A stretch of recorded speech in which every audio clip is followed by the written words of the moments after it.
Ladies and gentlemen, we are away. Now you'll be wondering what this is incredible, what I saw. I've had to put off all my Matt Gaetz stuff to talk about this incredible Deutsche World News, DW News admission from a low-end aristocrat about why German aristocrats love Putin and hate America. I'm just sitting there going, I can't even believe what I'm hearing. They're actually telling the truth. It's incredible. We're going to talk about Hofjuden and Stalin's Jews and all sorts of Jews and Severblocker and just things you probably haven't heard of before to explain how German Jewish intellectuals like Heinz Kissinger and Amartya Etzioni can be traced all the way back to the Hofjuden and German aristocrats and why they all love Putin and they're not going to say it, love Bibi.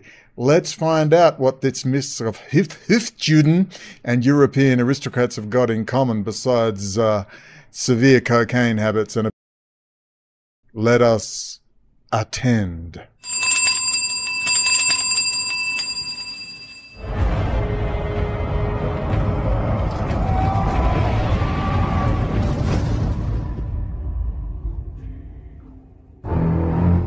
In cyber is a real domain of power.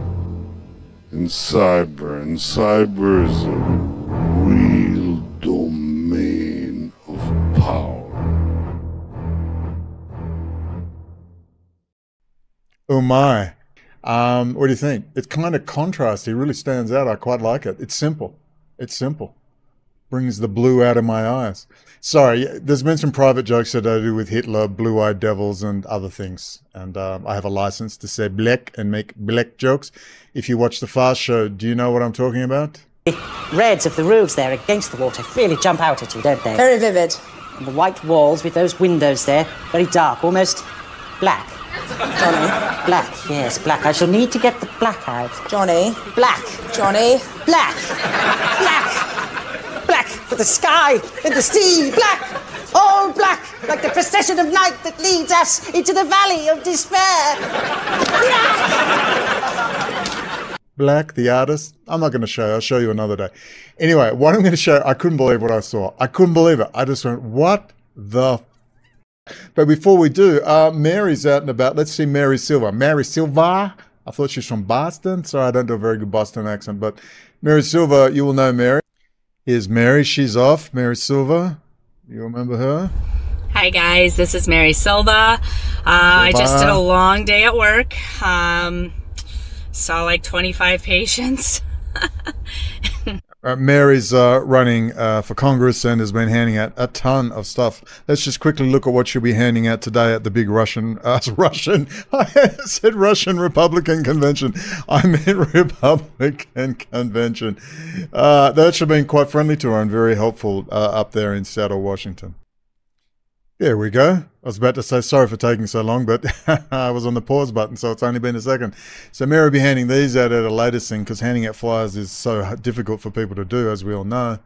And I see Mike Gill has another victim I'm going to chat to, but I don't really want to talk or think about Mike Gill anymore and just keep moving forward. But I will give the guy a few tips. So that's Mary doing crazy stuff like leaving her home, engaging in politics. Why do people bother? Let's just sit at home and sell coffee mugs and T-shirts like everyone else. Now, let's get her up here. Lots of people hearing today, but anyways, I'm on my way to Spokane. It's about 7:20 at night, so I'll get in like midnight. And then we'll burn the candle at both ends. So tomorrow we'll be at the state convention. And what are you doing that for, Mary? It's just so stupid. Start a podcast. Talk about men who think they're women. Get a husky and post husky videos. Huskies are cute and they're so funny. What's wrong with this woman? She's mad. I have a lot of materials that I will be handing out there. And I plan to, get face-to-face with delegates and just talk. What's the point of that? That's madness, getting face-to-face with delegates. What's that going to do? This is sarcasm, people. About the issues of the backdooring of our critical infrastructure. I mean, it is, I think, the #1 issue we need to be focusing on. It affects our elections. It affects, our ability to heat our... It affects elections when you've got Albert sensors from Amit Dioron and Unadi 200 to help you out program a hostile foreign country handling your election machines. I mean, come on, America. This is getting beyond a joke now. Homes and have electricity. It affects our safety in aircraft. It affects everything. So if people understand this issue, I truly believe we will be safer and freer. So that's what we're doing today, and we will talk to you later. Bye. God. Oh, thank goodness that's better. I can't watch silly women think they're changing the world. I want to watch a man in his boxer shorts with his legs spread wide apart telling me how it is. I don't know why it's taking you so long. Christian men. Even as a Muslim, even as somebody who's recently reverted, it gives me genuine happiness to see the Christians finally angry about something. You have gay preachers, LGBT drag story hours at your churches. You sit around and turn the other cheek. You have no cheeks left to turn. There's nothing in this world without masculine rage. Tell us about, I don't know, Israel, high technology. Maybe you had plenty to say about the ship, but all he wants to do is spread his legs, show his little dick, and you know. The bottom line of everything. Think they're women. It's almost like these fake narratives that they give a fucking retard with his little dick in my face, like something to yell about. I don't know. What do you think? Sounds like a psychological warfare technique. Country without men who are prepared to get angry and defend it. There's no idea. There's no house. There's no religion without masculine rage. No, there's no women. You can stick diamonds in their vaginas and send them to Dubai to launder drug money and beat the shit out of them and deal drugs. I mean, geez, pious Muslim. I think it's in the Quran somewhere. Maybe it's in a hadith. We'll have to find that. They've bred it out of you. And for the first time in a long time, we see Christians finally angry about something. The reason your religion is failing is because this whole bullshit of tolerance and sitting around turning the other cheek is making you globally mocked. You're seen as weak. This is exactly what the world needs. There has to be a line where you say no. We will not accept. That's how we ended up in this position in the first place. Oh. You don't like them? Oh, thank you, Andrew. Men think they're women, the fags and globo homo and the trannies. Are you sure, ladies and gentlemen, are we sure that someone's not trying to distract us? Maybe Andrew Tate with all his Adderall-induced cocaine rage with his replacement dick in his cigar with his legs spread in front of us. Maybe he can do something like, I don't know, tell us all about Heinz Kissinger, tell us all about Tavistock, tell us all about psychological warfare, tell us all about interactive internet activities, tell us all about Patrick Berge, tell us all about Millie Weaver and Shadowgate and Gavin Wince, our NATO OTAN French lodge warrior. Tell us about all sorts of things. Tell us about Microsoft being core-coded in Israel. Tell us about Intel Corporation. Isn't it amazing that these people that are cross-promoted whores, little whores with their little dicks hanging out of their little boxer pants, in his little car, and he's raging against trannies and globo homo, basically. Anyone would think this man of high intelligence is always claiming how smart he is. Isn't it incredible? It's just one big carnival barker bullshit roadshow. They put up, oh my God, look at this. The aliens want you to wear a pink ribbon around your dick. And Alex Jones slams his fist down. I will not wear a pink ribbon around my dick. And he'll write a book about it. And I don't know, it's like it's one big distraction. Anyway, let's move on and get to German aristocrats and their love for Putin and hatred for America. You're going to love this. Here it is, ladies and gentlemen. How big is Russia's spy network in Germany? Now, I want you to just put all this in terms of how big is Russia's City of London spy network in Germany. So when they talk about these things, what they're actually talking about is the City of London, not right, even though it's coming out of Russia. Russia has no capacity to spy or China without the privatized Kissinger and Associates type network, the private networks, roundtable groups, foundation funded, that are in every single country. But we'll talk first about Putin's biggest German spy. Putin's biggest German spy is his best friend Gerhard Schroeder, the former German chancellor with Evelyn de Rothschild. You will never see, he's definitely got a double. You will never see Putin more happy when he's speaking fluent German and he's hanging with Gerhard Schroeder, because Vladimir Putin is not a Russian spy penetrating Germany, penetrating deep into the anus of Germany. No. Germany is deeply penetrating into the Russian people with their asset. City of London, Frankfurt schoolboy asset, Vladimir Putin. You will never see Vlad happier than when he's hanging with Gerhard. Never, ever. They are like little schoolboys. And whenever you see, just go and find Putin speaking his fluent German. And he was had dealings with the old Bader Meinhof gang in his day as the KGB over there. You will never see him happier. No, you will never see him smiling like he's so joyous. He's like a little school lad with his best Frankfurt schoolboys forever. There they are, good old Mitterrand, all in bed with Evelyn de Rothschild. There's Vlad and oh, can I control Eurasia? No, let's give it to Vlad. Let Vlad have a go. Come on. You know, there they are, Frankfurt School, City of London boys. Look at them. Oh, my goodness. So as we watch about the spies, remember, Gerhard Schroeder is the biggest City of London spy of all. We'll talk about the Hofjuden, German Jews, mixing it with aristocracy in a minute. Now, okay, what I'm going to do is go to the downloaded version because I don't want to use all my bandwidth. I've got to use my phone. Are you ready? Are you ready? Are you with me? I will interrupt. The link will be below. We begin tonight with a diplomatic row over the arrest here in Germany of 2 suspected Russian spies. Now, just before we go on, this is unique because they're being charged for allegedly getting ready to damage or blow up German, Ukrainian training facilities. This is highly unusual. This is a first. Not just espionage, you know, stealing paperwork.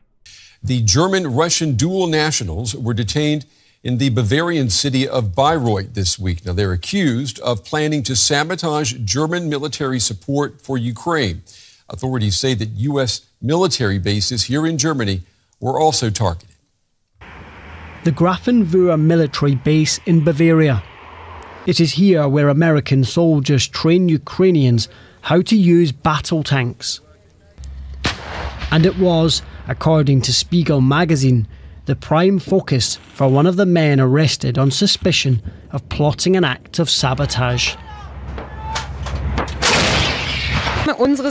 Our security services have prevented possible bomb attacks intended to damage and undermine our military assistance to Ukraine. This is especially a serious espionage case for Putin's criminal regime.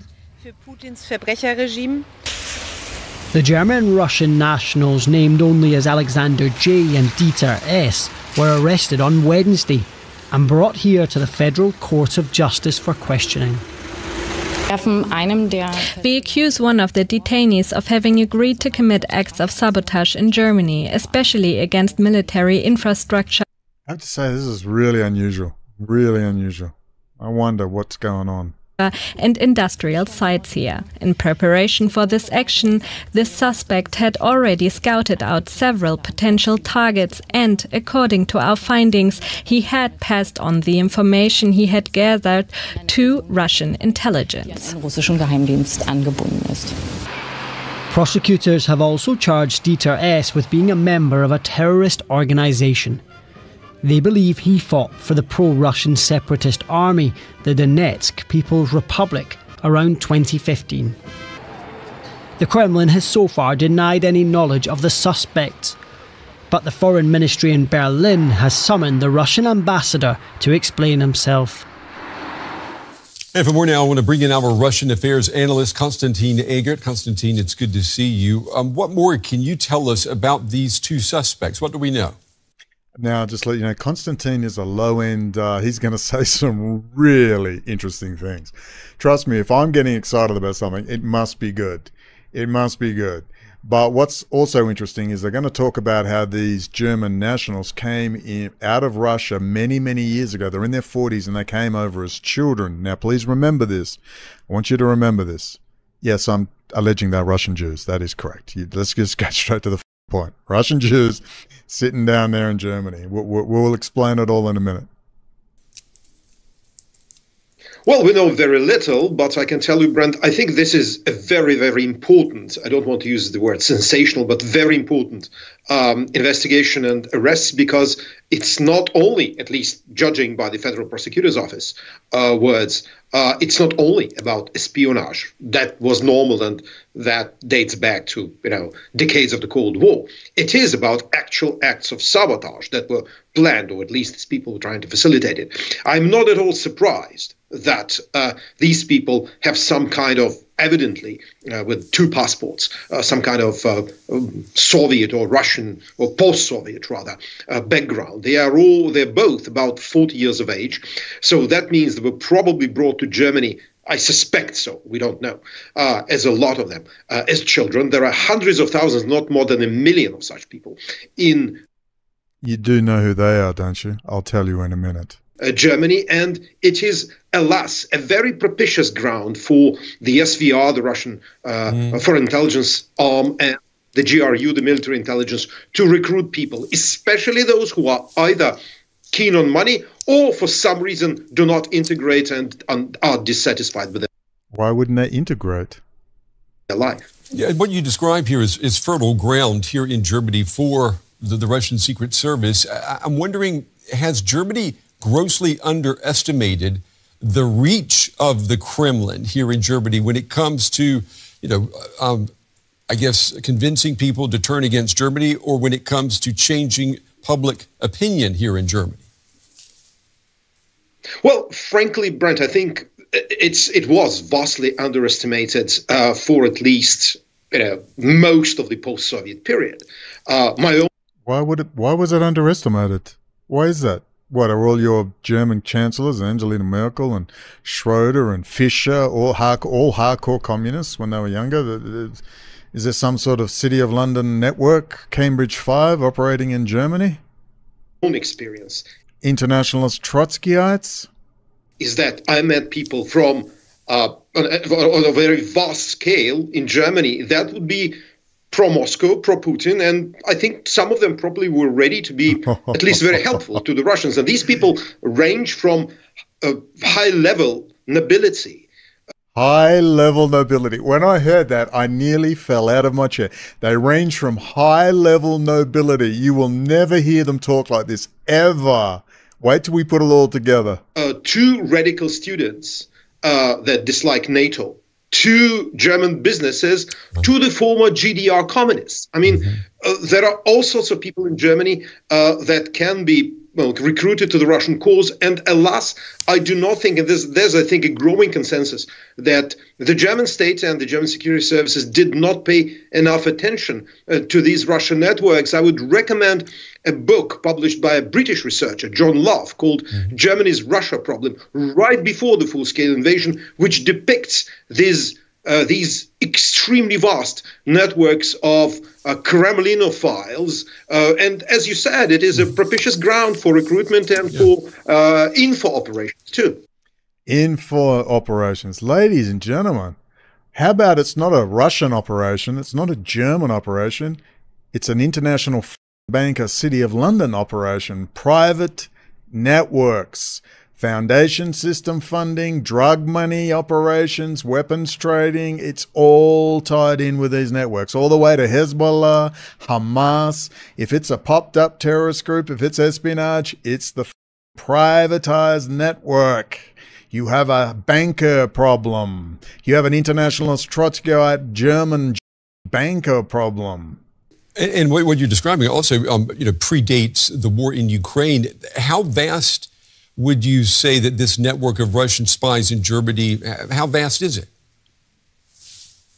Let's put it like that, Brent. The spies, I don't know. It's for the German security services and for their NATO allies to figure out. I mean, I suspect there are quite a few. It's a big country, more than 80 million people, and of key interest to the Russian intelligence.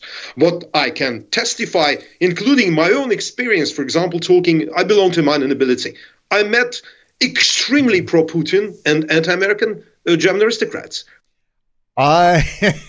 Minor nobility, and I've met extremely pro-Putin, anti-American aristocrats in Germany. Fascinating. I mean, they have a legitimate gripe from the Second World War. I mean, imagine all that bullshit guilt thrown on the Germans. So I will give you 30% sympathy, German nobility. Who think that America ruined their lives.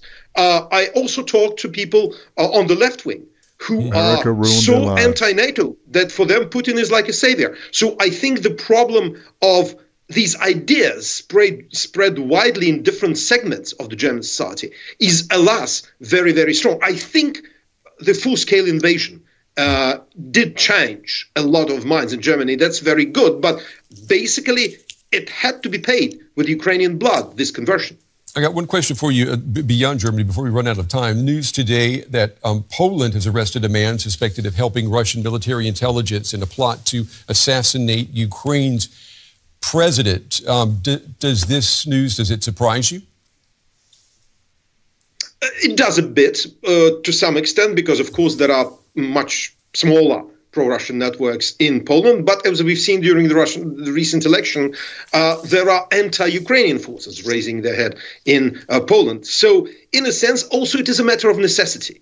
Look, Poland is a vital corridor of supplies of ammunition to Ukraine. Western weaponry is nothing.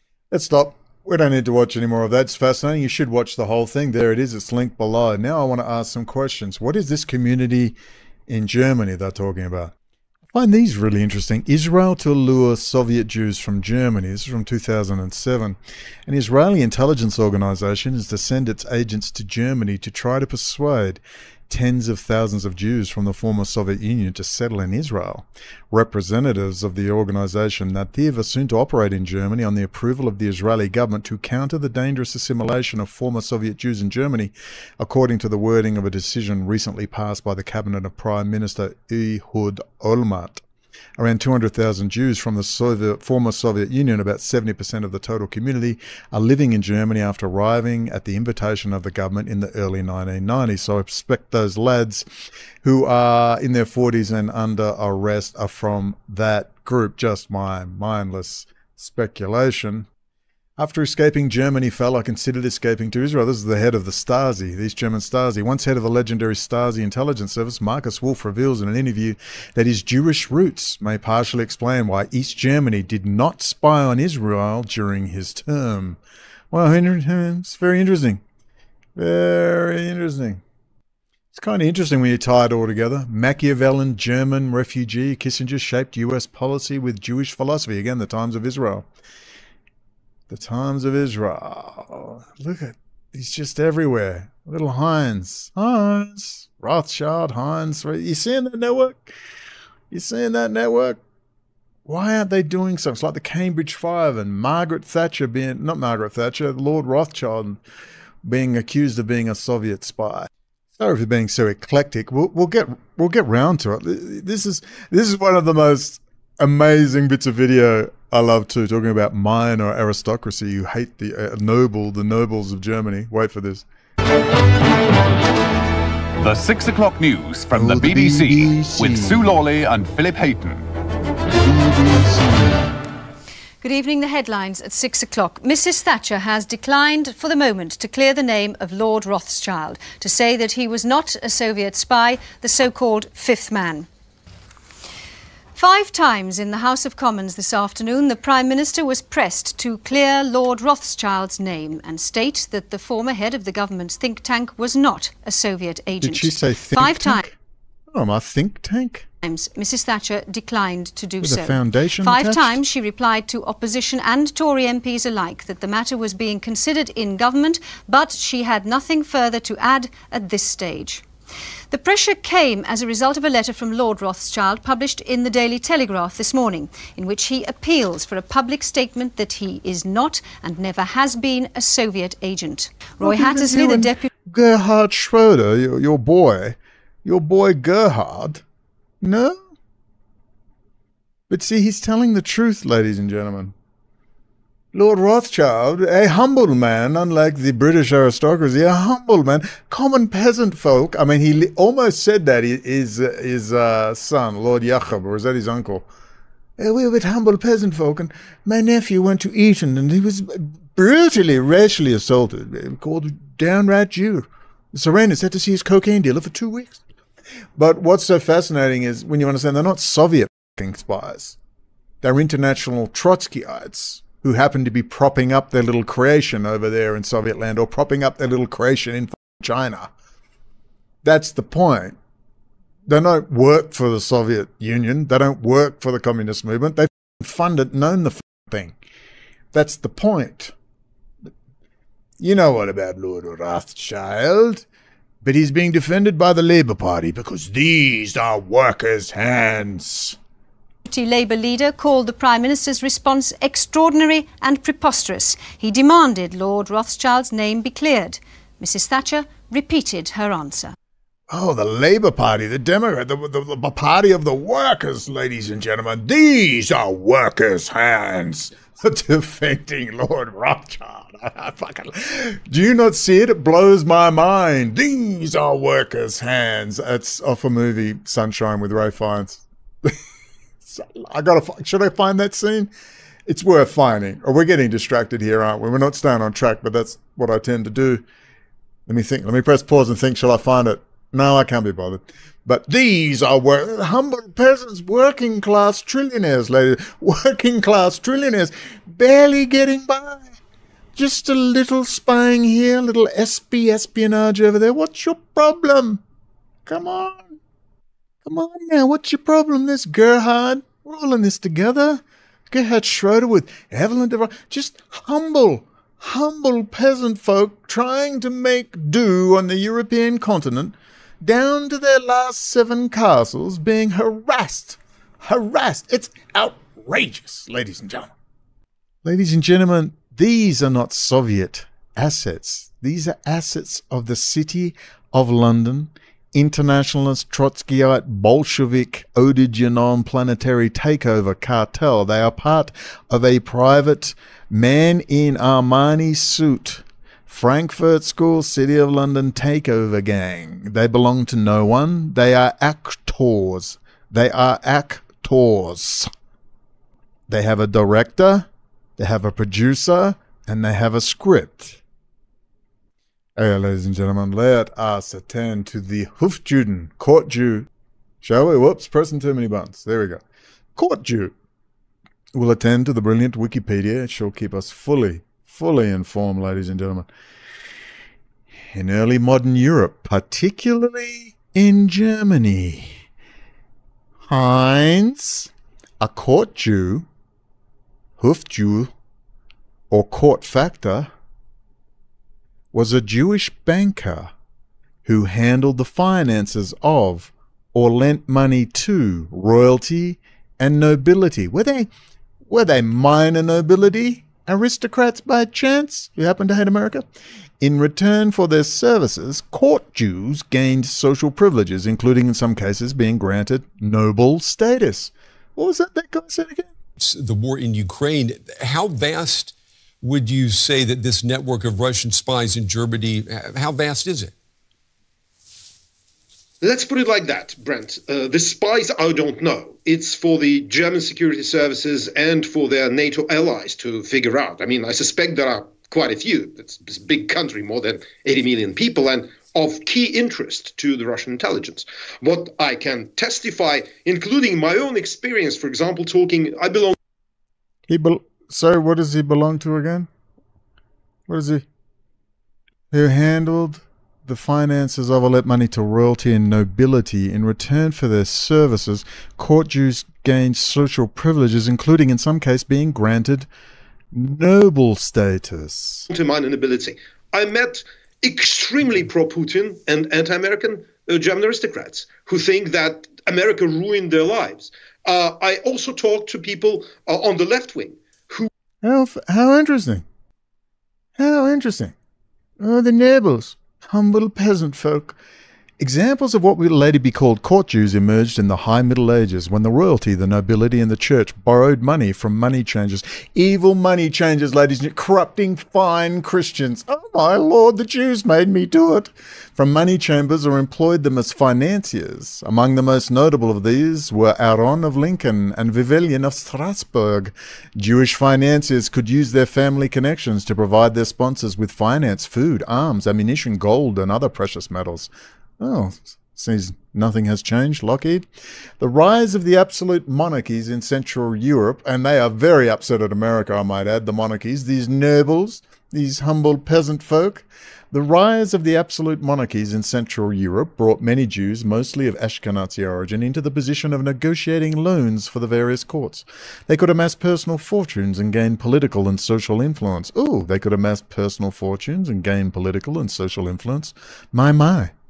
However, the court Jew had social connections and influence in the Christian world, mainly through the Christian nobility and church. Due to the precarious position of Jews, some nobles could ignore their debts. If the sponsoring noble died, his Jewish financier could face exile or execution. So he stood corrupting fine Christians with evil usury. The Jews made me do it. The most famous example of this occurred in Württemberg in 1737-1738, when after the death of his sponsor Charles Alexander, Joseph Oppenheimer was put on trial and executed. In an effort to avoid such fates, some court bankers in the late 18th century, including Samuel Boreikendorf, Mayer Amschel Rothschild, and Aaron Elias Singelman, successfully detached their businesses from these courts and established what eventually developed into fully fledged banks. Well, ladies and gentlemen, they printed money out of thin air and bought the whole planet. But we all know it's the Jesuits and the lizards. It's the Jesuits and the lizards. Anyway, fine, upstanding Christians, evil Jews, made them watch porn, made them borrow money. How long, Lord, shall we suffer this evil? We are humble Christians being corrupted. Yes, I'm playing a joke. Blame it on the Jews. I always do. Or your mother, or the wife. Reminds me of this quote by Alan Dulles in his book, The Craft of Intelligence, we quoted earlier. One of the greatest intelligence services of the 19th century. They weren't just bankers, ladies and gentlemen. They ran intelligence services. Maybe one of their employees is Vladimir Putin and Gerhard Schroeder and Jacob Rothschild, or not Jacob Rothschild, whichever one he is, Nathaniel. One of the great intelligence services of the 19th century in Europe was maintained not by a government, but by a private firm, and nothing's changed. Now they own the military-industrial complex. They own the banking and the finance. The banking house of Rothschild. Isn't that right, Jeffrey Epstein? There was a precedent for this in the activities of a much earlier banking family, the Fuggers of Augsburg, in the 16th century, who built up a sizable financial empire, lending money to impoverished sovereigns and states. As did the Rothschilds later. That the Fuggers made few errors in the placement of their investments was in large measure a result of their excellent private intelligence they gathered. The Rothschilds, however, once they had attained a position of some power, benefited their clients as well as themselves by their superior intelligence gathering abilities. And now they've got AI, ladies and gentlemen. Oh, yes. In promoting their employers' financial interests from headquarters in Frankfurt, Heinz, London, Paris, Vienna, and Naples, Rothschild agents were often able to gain vital intelligence before governments did. Blah, blah, blah. The Suez Canal, this Prime Minister of England, Disraeli, blah, blah, blah. Pause and read yourself. Getting back to Jews, prohibited from nearly every... Are you getting what I'm trying to do here? Let's focus in on the problem here. It's Putin, it's Russia, it's Germany, it's France. It's this. No, it's an international banking and financial guild, trading guild, East India Company of whatever the f is, whatever they're self-identifying as today, race, ethnicity, religion, Tanakh, Talmud, I don't know. So just let me quickly explain what the elite Jews, and they are Jewish, they consider themselves Jewish, hardcore. They can't go through life without identifying as Jewish. They believe they are literally the offshoots of the Nephilim. You'll have to read your Old Testament, communist comrade friends. These are workers' hands. We're going to watch that together. We're going to have a popcorn and beer night. We're going to watch Sunshine with Ray Fiennes. These are workers' hands. More Jews came back from the camps and went in. You have to watch it. It's hilarious. Anyway, they believe, see, the Nephilim, look, the Nephilim had a big space battle, all right? There were a bunch of races. There was probably Asian-looking aliens and black aliens and white aliens, roughly. And they had a big space battle, all right? And they ejected from their space machines and landed on the Earth. They were very tall, the Nephilim, about 7 feet tall, and they mated with the beautiful female women. It's in the Bible, but they don't have space battle. They just were angels that came down from heaven. It's all UFO theology. If you're an elite, if you're in the Mormons, you transcend and you become. So you're being gathered up. That's why they'll put up with the goy, because they say, no, you're good, you're clever, you're handsome, you're beautiful, you're smart, you have something we want, you must be one of us. Your DNA is resonating to the time in this age of Aquarius. We're going to gather up the children of Israel, ready to be taken up in the rapture to the mothership. They literally believe this. This is their religion. All right? I'm telling you. So the Rothschilds of the world and half the rabbis of Chabad are into UFO theology. I don't know how 5'4" inbred bucktooth pieces of garbage Hasidim think they are the genetic elite, but that's probably why they love destroying Germany so much, from those strapping 6-foot Ubermenschen, blonde-haired, blue-eyed devils. No, I'm sorry, this is the sort of shit that these people think, all right? And that's why they like marrying into very beautiful women, because they want to improve their genetics.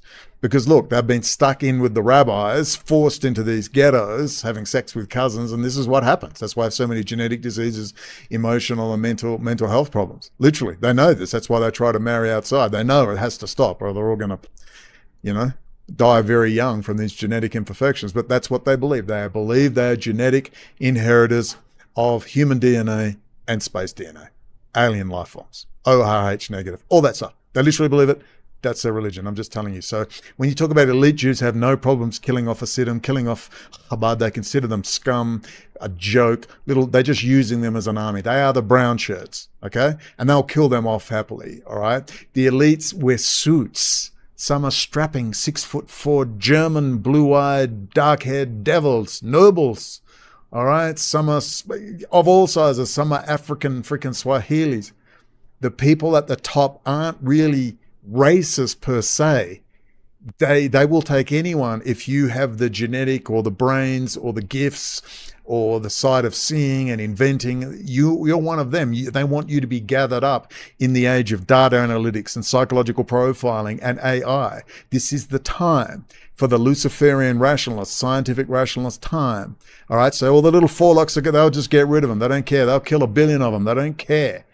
All right, they don't care about, ordinary Jews, or they don't care. They believe they're being gathered up. But I understand them. I understand Heinz Kissinger. Heinz Kissinger was a true believer when he was young. He believed in freedom.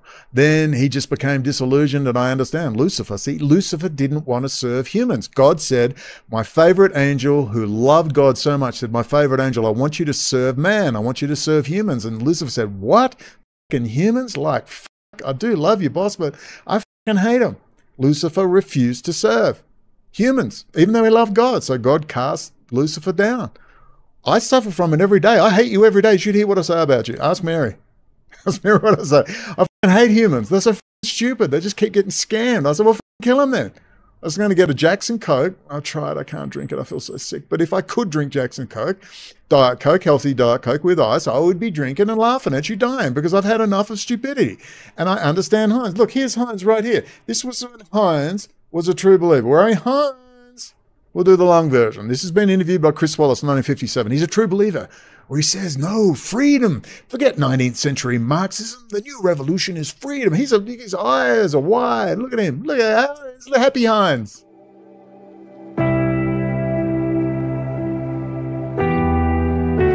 Well, you could argue that the identification of socialist and revolutionary is not a very good identification.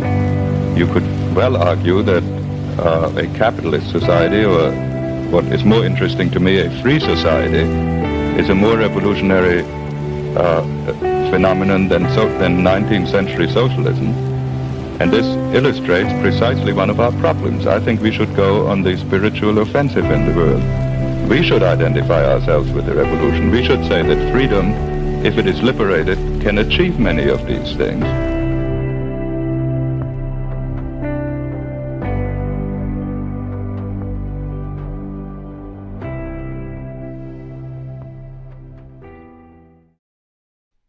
Wasn't that wonderful, ladies and gentlemen? Heinz at his best. You're not going to see this, but I went on a 10-minute rant. It was gold, even though it was gold. All those 3 coffees, I'm in the zone, baby. And I looked down and pause was pressed. So anyway, you saw Heinz, happy as can be. Happy, happy, happy. I'm pretty sure Heinz had a dalliance in Saudi Arabia and produced Sufyan. I'm pretty sure, because Sufyan's got that very dry presentation. You saw Sufyan the last time? Yes. I think Heinz was over there having a dalliance one day in your mum's pool. Sorry, that could be a little insulting to a Saudi, but anyway. So there was Heinz. So you got to understand, we have this thing of blood and fangs and Hollywood blood. Evil doesn't come with blood dripping fangs. It comes as a rational, reasonable solution to the problem. Probably A final solution. Sorry, I'm paranoid now. Have I pressed pause? A final solution. They come in suits, and they're very well dressed, and they're nice, and they're amicable, and you like them. That's why they love putting evil up, so you won't see the real evil that comes to you in what? Rational, scientific rationalist, Luciferian thinking. Remember, Lucifer was God's favorite angel. Lucifer loved God. Then God said, listen, I want you to go down and serve man, serve humans. And Lucifer said, no way, f*** humans. I ain't going. God said, okay, I'm going to send you down to earth till you learn your lesson. And that's the Luciferian rationalist. It's a denial of feeling. It's a denial of femininity. It's the feeling that goes, I've been ordered to shoot all these Jews at Baba Yar, but your feeling feels terrible. I can't do it. I can't do it. Or you go, oh, well, I've got to shoot 30,000 Jews, men, women, and children, little babies with a gun. I don't really want to do it, but I've been ordered to do it by the government, so I want to keep my job. That's Luciferian rationalism at the lower level.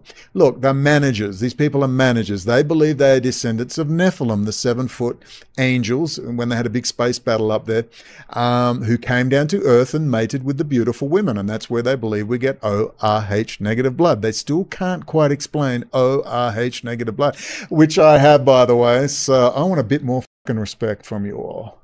I may well be your better. One of them, maybe one day I shall ascend and make Alia to the Rothschild mansion, perhaps in France, a little more sophisticated. Do you understand? These people are angels of light. They say, look, Brendan, we've got to cull the population. It's in the movie Kingsman, where they have a perfectly rational explanation. We have finite resources. We've got a huge base. Demographics is destiny. We can't just keep having old people getting older. They need to be looked after. We don't know how long the robots will take. We're going to have to cull off a large section of our elderly population by, I don't know, a virus or something.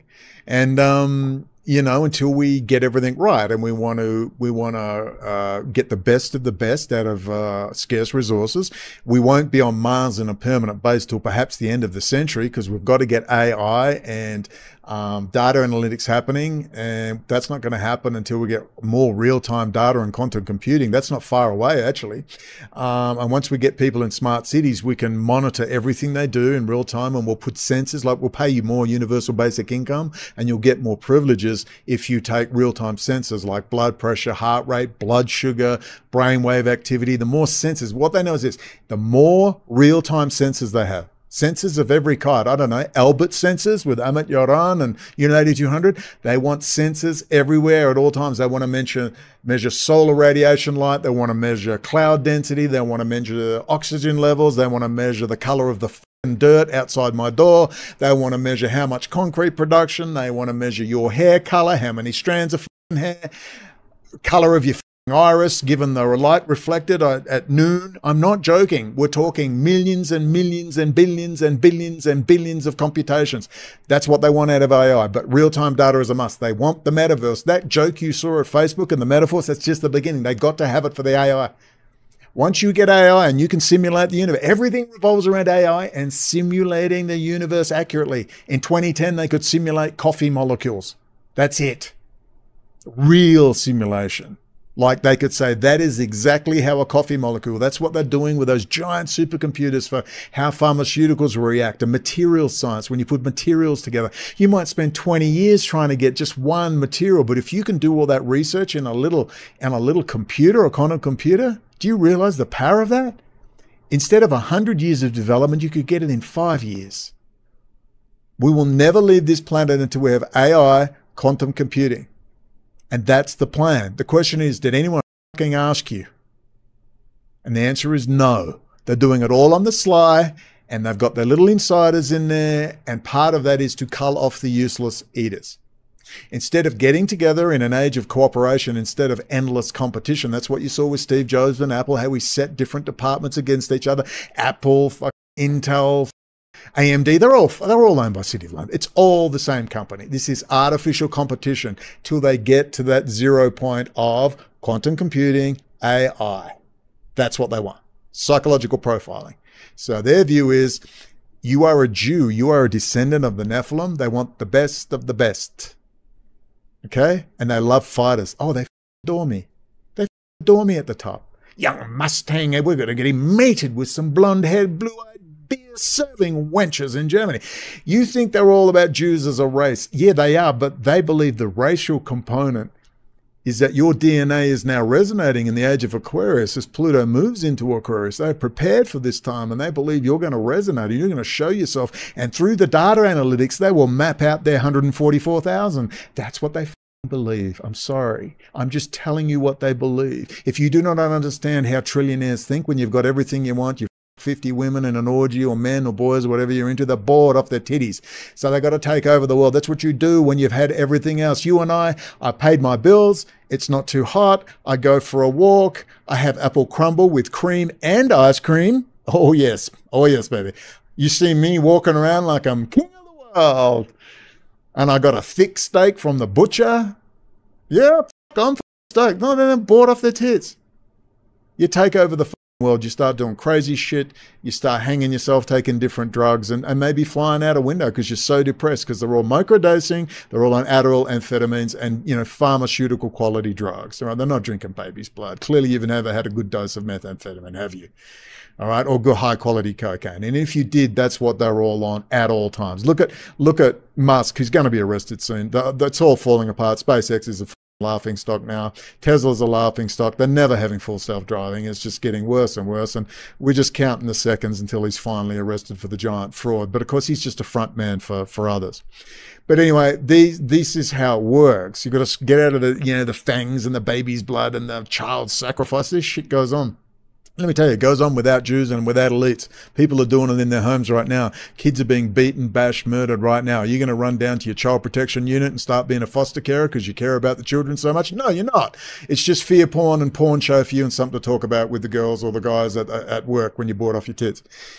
All right, let's get things straight. They love Hollywood shit. It's just men in suits. We are the morons. The Jews made me watch porn. We're all sitting around selling coffee mugs and T-shirts, because what really happens is this: Jews, and I'm talking about at the top here, because they consider themselves Jews. There might be a Swahili witch doctor. If he's got something useful, he's a Jew. That's what they believe genetically. And he's being called to come. They're not interested in Hasidim. The Hasidim are a joke to them. That's all bullshit. They're all Jungians, all right? That's why they can happily have a Christian Bible, or they can have a Quran, or they can have an Old Testament, or even a Talmud. They're above forms. They're reading Jung, baby. Carl Gustav Jung. They're individuating. These are the people at the top. The scummy kind of Hasidim pieces of filth will be tossed as soon as they like the brown shirts, whenever they feel like it. We really need to understand this. So when we hear German nobility, just think German Jews. When you hear French nobility, say French Jews. Let's keep reading. And just to remember, we're going if you think we care about our precious, they fucking slaughtered a couple of million Jews, all right? Certainly not 6 million. Mostly from typhus, starvation, and mass executions on the Eastern Front. These people don't care about anyone but themselves. They'll do anything to get what they want. Prohibited from nearly every other trade, some Jews began to occupy an economic niche as moneylenders in the Middle Ages, while the church condemned usury universally. Canon law applied only to Christians, meaning that Jews were allowed to lend money at interest. Eventually, a sizable sector of the Jewish community were engaged in financial occupations, and the community was a financially highly successful part of the medieval economy. They were German nobles. The religious restrictions on money lending had inadvertently created a source of monopoly rents. Monopoly rents? Well, in the age of rental properties these days, monopoly rents causing profits associated with money lending to be higher than they otherwise would have been. By most parameters, the standard of living of the Jewish community in early medieval period was at least equal to that of the lower nobility.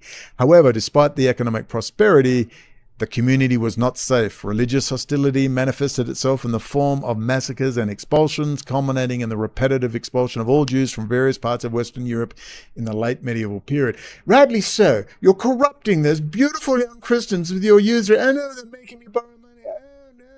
Oh, can you hook us in that? Oh, you evil Jews, look what you've done to our fine, pious Christians. It's outrageous. Although the phenomenon of court jury did not occur until the early 17th century, there are some earlier examples of Jewish moneylenders who accumulated enough capital to finance the nobility. Among them was Jose of Gloucester, who financed Richard de Clare, 2nd Earl of Pembroke's conquest of Ireland, and Aaron of Lincoln, probably the wealthiest person in England, who left an estate of about £100,000. Also notable was William of Strasbourg, who in May 1339, just prior to the 100 Years' War, lent 40,000 florins to Edward III of England. By the 16th century, Jewish financiers had become increasingly connected to rulers and courts. Joseph Goldsmith of Frankfurt, also known as George Joseph zum Goldwyn Schwan, became the most important Jewish businessman of his era, trading not only with the Fuggers and Imnos, but also with the nobility and the church. In the early 17th century, the Habsburgs employed the services of Jacob of Prague, Joseph blah blah blah blah, and Moses of Goriska at the dawn of mercantilism. While most Sephardi Jews were primarily active in the West in maritime and colonial trade and slave trade, the Ashkenazi, I put that in, and slave trade, asked Professor Tony Martin, and Ashkenazi Jews in the service of the emperor and princes tended toward domestic trade. They were mostly wealthy businessmen, distinguished above their co-religionists by their commercial instinct and their adaptability. Court Jews frequently came into conflict with court rivals and co-religionists. The court Jews as the agents of the rulers, and in times of war, as the purveyors and the treasurers of the state, enjoyed special privileges. They were under the jurisdiction of the court-martial and were not compelled to wear the Jew's badge. They were permitted to stay wherever the emperor held his court and to live anywhere in the Holy Roman Empire, even in places where no other Jews were allowed. Wherever they settled, they could buy houses, slaughter meat according to the Jewish ritual, and maintain a rabbi. They could sell their goods wholesale and retail and could not be taxed or assessed higher than the Christians. Jews were sometimes assigned the role of local tax collectors. So we could go on and on and on and on and on. It's all very interesting bits and pieces. Which, of course, brings us back to this, when Scotland was Jewish. I'm going to read it again in case you're new to this. I read it in the last video. The popular image of Scotland is dominated by widely recognized elements of Celtic culture, but a significant non-Celtic influence on Scotland's history was perhaps been largely ignored for centuries. This book argues that much of Scotland's history and culture from 1100 forward is Jewish. Does that include the Glasgow Kiss? Boom! The authors provide evidence that many of the national heroes, villains, rulers, nobles, traders, Lucky the New, merchants, bishops, guild members, I'm sorry, I've just butchered a Scottish accent, I'm trying my best, Burgess, the ministers of Scotland were Jewish descent, their ancestors originating in France and Spain, and Germany too, I bet. Much of the traditional historical account of Scotland, it is proposed, rests on fundamental interactive eras perpetuated in order to affirm Scotland's identity as a Celtic Christian society. More accurate and profound understanding of Scottish history has thus been buried. This brings us on to other things. Oh, like, I don't know, former President Rouhani of Iran receives his PhD in Sharia law from a Scottish university whilst hanging out with Jack Straw and Lord Levi? Could that have something to do with this little tiff, little dialectical tiff? You know, two brothers having a little fight down there. Oh, I'm going to fire a missile at you. I will fire a missile at you. You better watch out. Your turban sucks. You don't even have a beard, you little homo. Oh. Settle down. I say, settle down, you two scallywags. Both been to Eton and had the best. Now you're brothers. I want you to kiss and make up after you've fired a few more rockets at each other, because we can't have Gaza in the news. Blowing up those buildings and killing dozens of women and children is not looking good in the press. Lord have mercy. It's just one big happy family, hanging with Jack Straw, Lord Levi. Nobles one and all. Old friends are just old friends, just friends one and all in the grand trading East India acting school. Just popping off to Davos to see Klaus. Yeah, heading to the World Economic Forum. Got my ticket to the orgy. Yeah. Just hanging out with my friends. Here's my bro G. Yeah.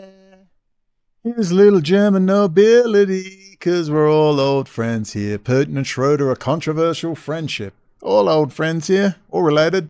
What's this? Russia's forgotten role in the creation of Israel. Without Soviet aid at the critical moment in the late 1940s, it would have been very difficult for the state of Israel to have been born. Links are below. KGB's Middle East files. Oh, talking about all the Russian KGB agents sitting around in Israel.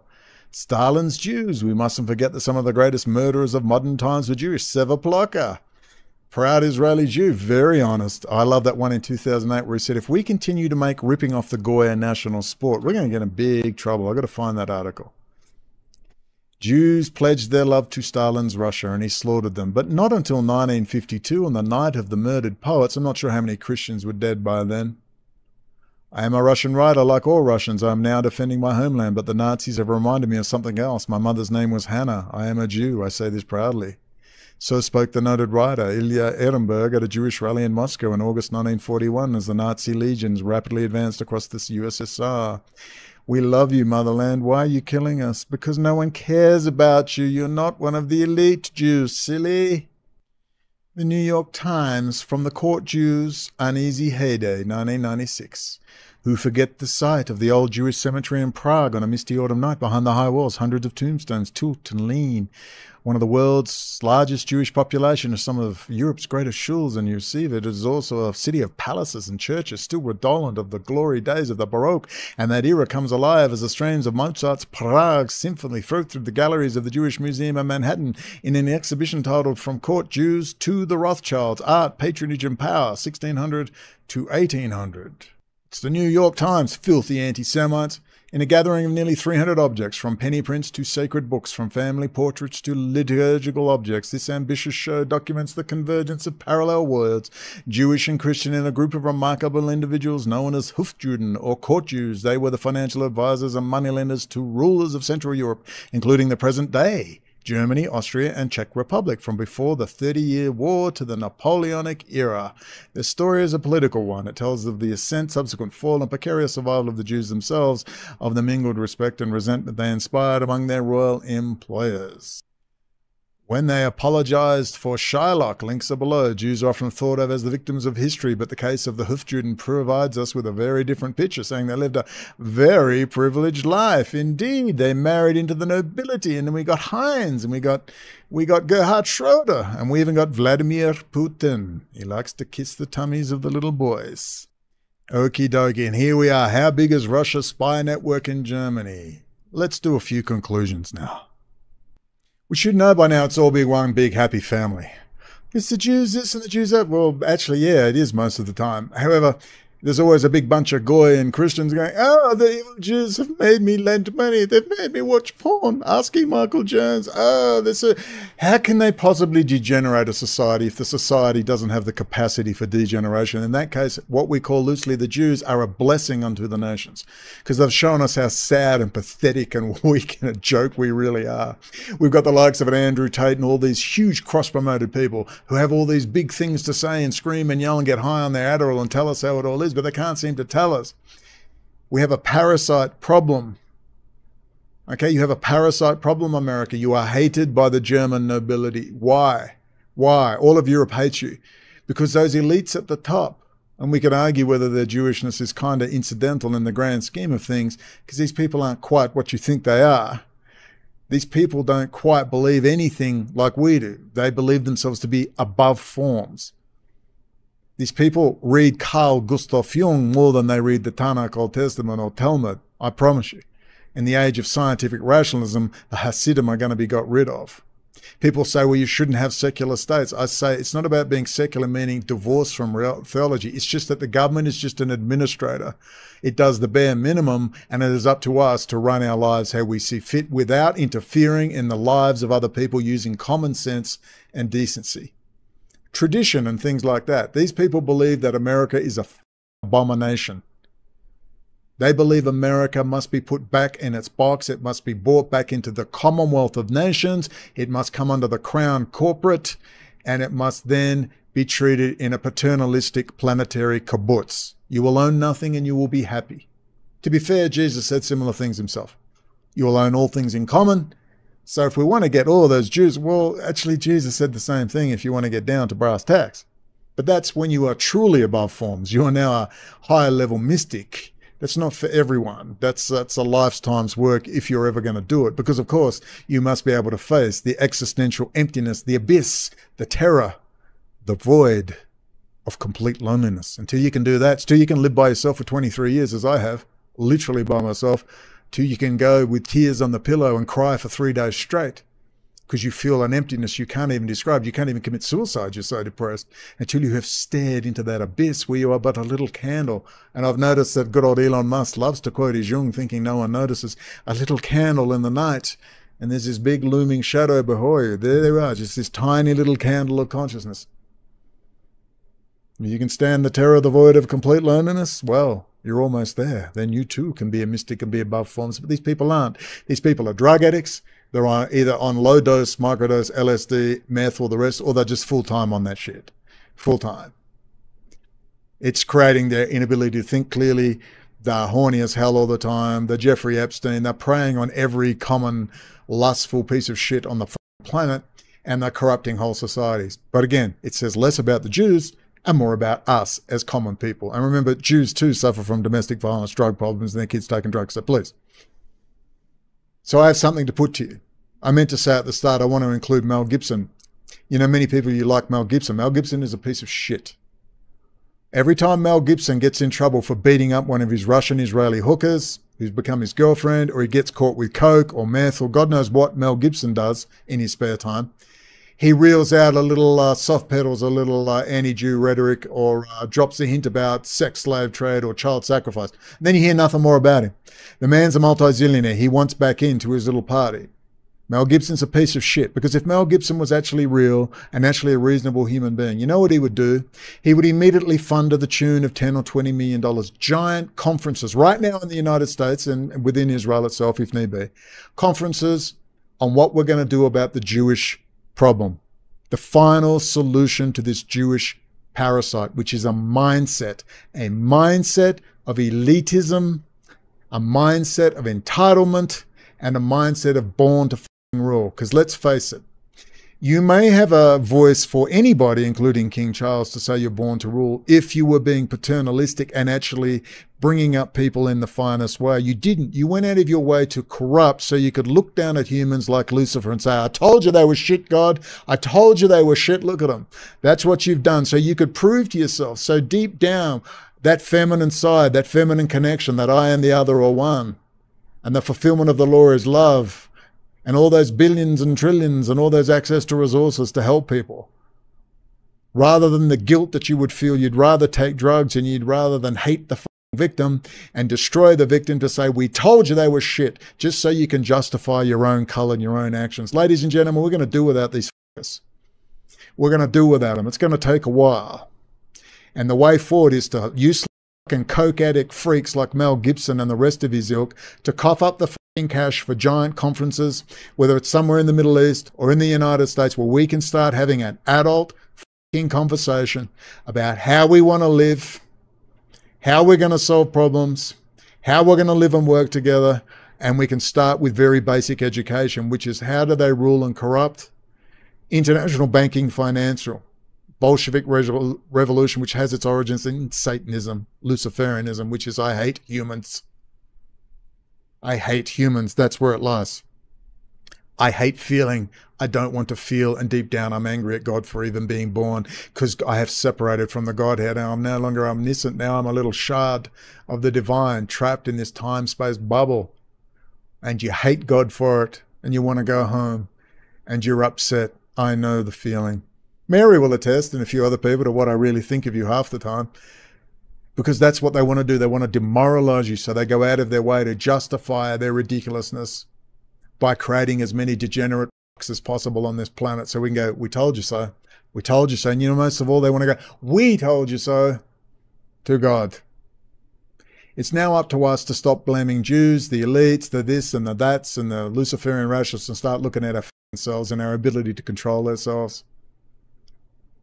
Man, if they can compromise you in a position of power with your little dick, or your pussy, or you see a good-looking guy, you fall at your feet, you see a good-looking woman, that's pretty pathetic. And clearly you're really low down on the rung. You really are. And you have no business being in any position of power or influence. No business. We now have tools. We have psychological profiling. We can now go out now and find all the appropriate right people who should be in a proper position. We can use the tools they've made to make the world a better place. We don't have to smash it all down and go back to the Stone Age. That ain't happening. We are going to reach to the stars. But they're not going to leave us behind along the way. We're going to sit down and move out of this age of competition bullshit and into an age of cooperation. But we first have to sit down with our neighbour and ask, how do they do this? Endless money supply, control of banking and finance, setting up of foundation systems, drug money laundering, secondary weapon sales, all that stuff they do beneath the surface to create chaos. They then prop up their people at the front like an Elon Musk or a George Kaiser or a Soros Foundation or a Clinton Foundation or whatever. They then channel that money in there and it's distributed amongst every pop culture fucking moron who would normally be dead under a bridge with a heroin injection in their arm are now propped up and puffed up of geniuses like they wear blue hair and now they're fucking geniuses. Or whether it's the bullshit feminist movement or the bullshit pop art movement or whatever fucking popular culture we think is an organic eruption of brilliance when it's just filthy fucking satanic existential nothingness shit. We need to know how that system works, and then we need to sit down and ask how we're going to fix this. That means you have got to be an adult and enter into the political process. As tempting as it is to back off and say, f it all. As tempting as it is, oh, well, I can't work with that person, that's too dirty. Oh, I can't do this. You're going to have to start getting involved. And we're going to talk with Mary and others about what they're doing as delegates and other things to start getting involved, whether it's your local school board or your local city council or whatever it is. You're going to have to find the time to become involved. Less Pornhub, might have to have a few less beers down the beach at the barbecue. You're going to have to find the time. Politics is not a spectator sport. Your life now depends on it. Your life now depends on entering into the political process. Not once every 4 years, if at all. You're going to have to make it into a routine. As surely as taking a dump in the toilet and reading the paper on your phone, you're going to have to make politics. And we've got to create a society and a popular culture which allows time for politics, which allows time to sit and talk to each other, which sits down and goes, we can't just work our guts out and say, well, this is life. We've got to have spiritual experience. We've got to have the churches and the synagogues and the mosques and whatever else. They've got to give me the tools to know God. I don't just want to hear about the time to come. I want to experience God now. I want an indwelling of the Holy Spirit now. I want the mysterium conjuncta, the mysterious connection. I want to cleanse the temple and be a living stone. I want to experience the Godhead till you go,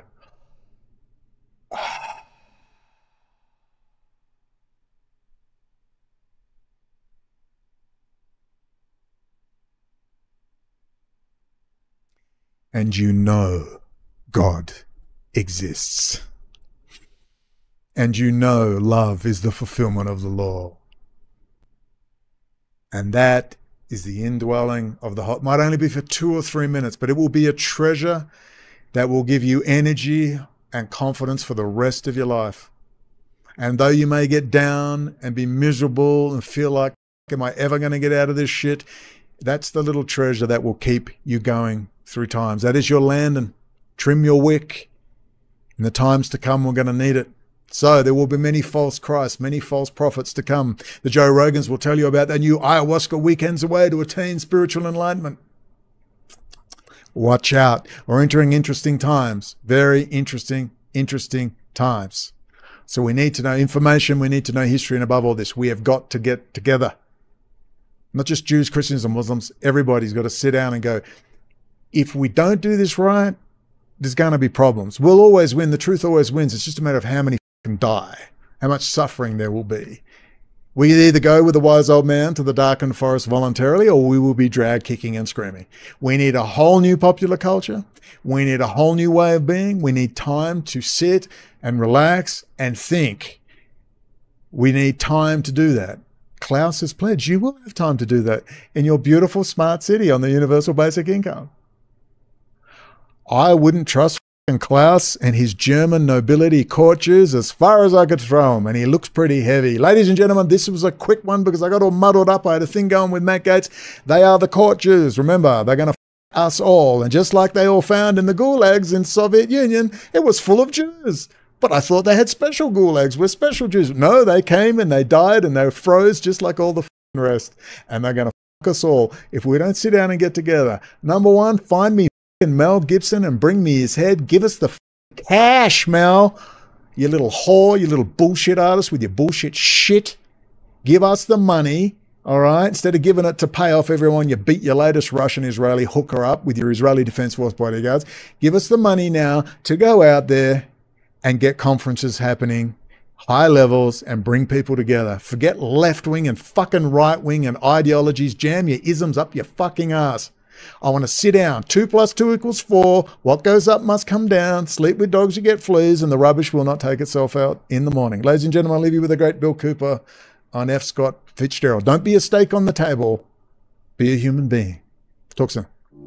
F. Scott Fitzgerald, quote, "The test of a first-rate intelligence is the ability to hold 2 opposing ideas in the mind at the same time and still retain the ability to function. One should, for example, be able to see that things are hopeless and yet be determined to make them otherwise. This philosophy fitted on to my early adult life when I saw the improbable, the implausible, often the impossible, come true."